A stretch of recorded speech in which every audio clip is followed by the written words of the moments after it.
I'm told there are about 4,000 people at the conference this year, and I have a question for you. How many of you will give me $200 for this bag of shells? Just raise your hand. I'll toss it out to you. Okay.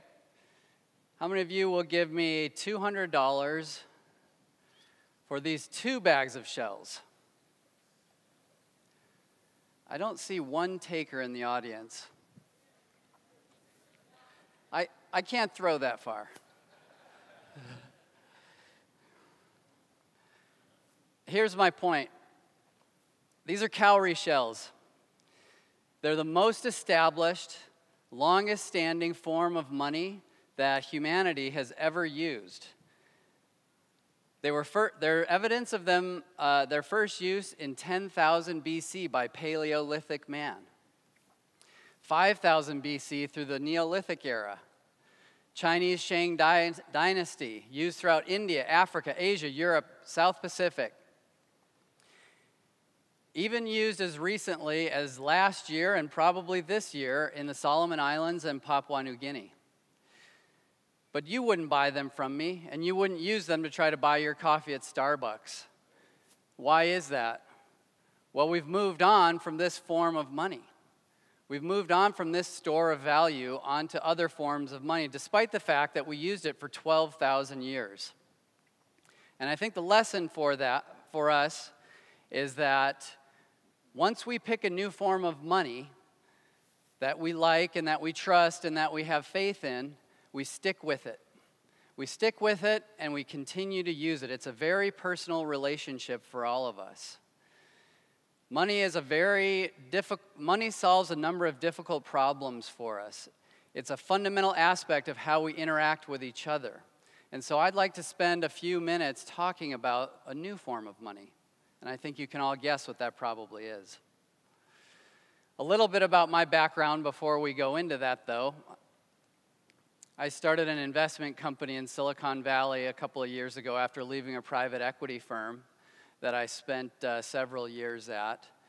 I'm the newly appointed CEO of Hyperblock Technologies, which is a large and growing company in the cryptocurrency mining space.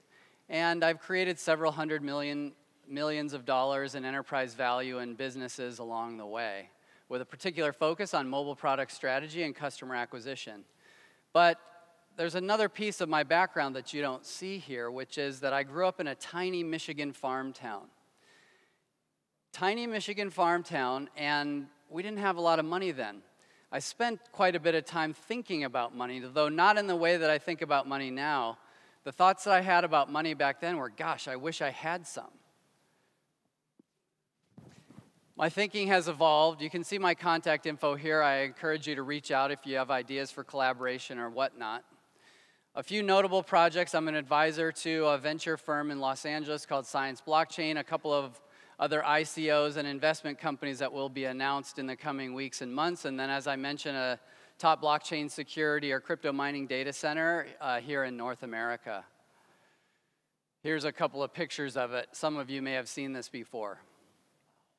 My objective, as I said, is just to share a little bit about my thought process coming out of Silicon Valley as to how I look and how we look at investments in the crypto and the Bitcoin space, and give you a little bit of an insight into that decision-making process. Now, we'll never get through the slides that we have to go through in the next 9 minutes and 56 seconds. So go to my Twitter and you can download the slide deck and ask questions later on. I encourage you to do so. An important disclaimer. I'm no professional investment advisor. I'm no registered investment advisor. I'm not a tax advisor. I'm not an attorney. These are my opinions. These are my personal opinions, and as my children will attest to, they're often wrong. It's kind of like, Daddy, can we have candy for breakfast? No. You cannot have candy for breakfast. Daddy, you're wrong. We're going to have candy for breakfast. The basis of my fascination with Bitcoin is the culmination of these 3 pieces of the ecosystem that you see laid out here, namely e-commerce, social networking, and monetary system, monetary factors, global financial system, what have you. The investment approach that I take with my team is by breaking the question down. The question is Bitcoin in a bubble, or is there evidence to support continued value appreciation? So break that question down to the next layer, and then break those questions down to the next layer until you get to something that you feel is the first principles of the thesis that you're trying to form. If you don't really know the investment that you're trying to make, then you're gambling. You're not investing. So what are the first principles for Bitcoin investing? Well, what is Bitcoin? What is money? We talked a little bit about that a minute ago. What is the current market situation? How does Bitcoin work? What transaction can Bitcoin improve? What problems does it solve? This is a piece of technology just like any Silicon Valley startup. What fundamentals drive the value of Bitcoin anyway? And then is there any evidence to support continued appreciation in the value of the Bitcoin network? And then what risks are commonly discussed? What is Bitcoin? Well, to me, Bitcoin is the best form of money ever invented. Now, it's not a replacement for fiat currency. I'm not trying to overthrow the current banking system. I'm not trying to overthrow governments, but I'm trying to tell you that as an asset class, it's got some unprecedented characteristics that we've just never seen before. And so what is money? Well, it's a unit of account, it's a means of exchange, and it's a store of value. You can compare different forms of money against each other using this 6-dimension algorithm that I like to call SDDRFT. I didn't develop it. Economists have been using it for years. A quick note, when I say Bitcoin, I mean Bitcoin Core and Bitcoin Cash. It's looking increasingly likely from where I sit that the two of these networks and the two of these coins will continue to coexist far out into the future, however tense their relationship may be on Twitter. So let's talk about SDDRFT, or as I like to call it, the moneyness of money. Scarcity, durability, divisibility, recognizability, which kind of counterintuitively means can you counterfeit it or not. Fungibility, which means can you exchange one Bitcoin for one Bitcoin or $1 for $1, and then finally transportability. But they all boil down to the trustworthiness of the money or the faith that we as users and as customers have in the money that we're deciding to use.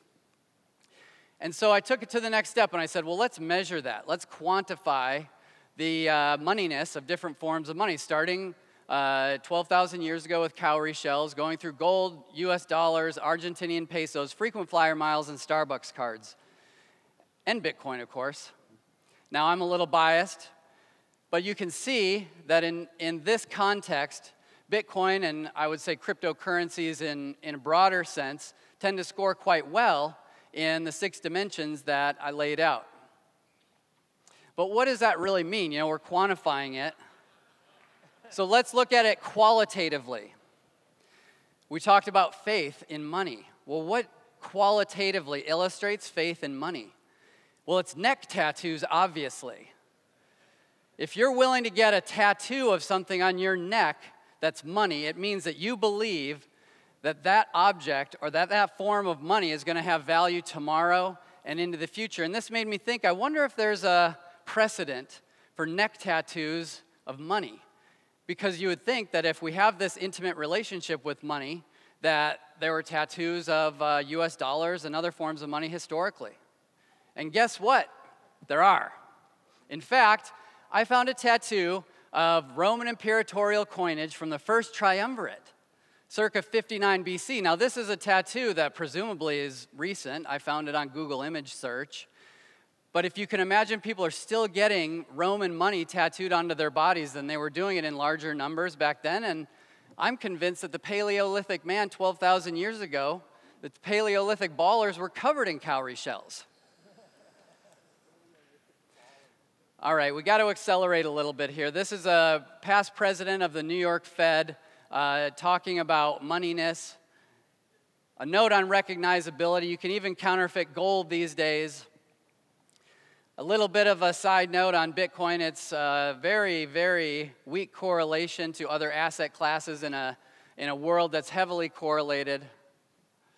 Bitcoin price history, you all see the chart, but take a look at the table on the right side.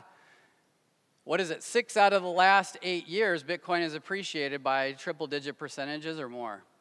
Okay, the current situation, we've got a huge total addressable market, 3 billion internet-connected adults, 1.5 billion of them with no banking system, and a tiny customer base. We've got 2 networks, the BTC network and the BCH network. 100,000 new Bitcoins a month are created off of those 2 networks. Mixed bag of global regulations, inflation, geopolitical risk is growing. Interesting trend that we discovered here. Over about a 2-year period, the average monthly growth of Bitcoin wallets with one Bitcoin or more balance grew by 1.8%. And what you see on the right is it drove, in my view, that's a causal relationship, it drove a 9.8% month-over-month appreciation in Bitcoin price. That's very interesting, but this is even more interesting. Since September of 2017, that growth rate has basically doubled in the wallet size, and we've seen a month-over-month price appreciation the last couple of days, maybe excluded to some degree, but you can see the price appreciation even faster than it was before. A little bit of exchange volume by currency. Bitcoin network resilience. You may have seen Bitcoin obituaries. So throughout time immemorial, in the Bitcoin sense, there have been no shortage of articles claiming the death of Bitcoin. Up to maybe most famously, one of the most powerful men in the traditional banking system. And I'm trying to disparage Jamie Dimon here. He called it a fraud in 12 September, and on January 9, he regretted calling it a fraud. Bitcoin price had more than tripled since then. The point is, it's quite volatile, and it can sort of make any of us look silly. How does Bitcoin work? We don't have time. Peer-to-peer networking, transactions that can improve. Bitcoin transaction volume is growing where it's able. Where it's able is Bitcoin Cash. Transaction volume has quadrupled in the last 60 or 80 days. What fundamentals drive Bitcoin value? Transaction volume, Robert Metcalfe's law, customer base growth, increasing faith. Let's go into some of that. Robert Metcalfe's law basically says that the value of the network grows with the square of the number of nodes on that network. So why does it look like Bitcoin price is growing exponentially? Well, Bitcoin price is growing exponentially because it's a social network. Remember the first Venn diagram that I put up on the chart. This is not a stock with a price to earnings ratio or anything like that. This is a social network that happens to have a coin attached to it. Here's a chart that was, for Metcalfe's law, a model that was applied to Bitcoin. It works pretty well. Customer growth. Okay, is there any evidence of continued growth? Well, we talked about Metcalfe's law, the customer base growth, price elasticity of the supply, which I'm going to go into, the dilution trend, institutional money flow. 99.9% of the money in the world is still on the sidelines. So what happens when another couple of percentage points of money get funneled into Bitcoin? Here's the price elasticity of the supply. The basic idea is that with common goods, if the price in the market goes up, then new producers come into the market to attenuate the price. And I would argue that Bitcoin is the opposite of that. As price goes up, people tend to hoard their coins more tightly. They sell fewer of the coins, which sets up a virtuous cycle of price appreciation. As you probably know, Bitcoin issuance is going down every 4 years. Institutional money flow, you've seen the news reports. This is just a relative scale of size of money, which shows how small Bitcoin is. There's a regulatory crackdown risk, dramatic price drop. As we've seen, that can cause problems. A few charts on bubbles. Conclusion, Bitcoin is wildly attractive to 500 million people, yet only 700,000 people own one. TAM penetration is tiny. Bitcoin production is almost inconceivably small. Non-correlated asset, most asymmetric return profile in history, question mark, I think it might be. And SDDRFT is driving mainstream adoption. This is my background again. Please do reach out. I'll post the slides on Twitter very shortly, and here's just a final reminder on money transportability and scarcity. Thank you so much, and thank you to Mo Levin.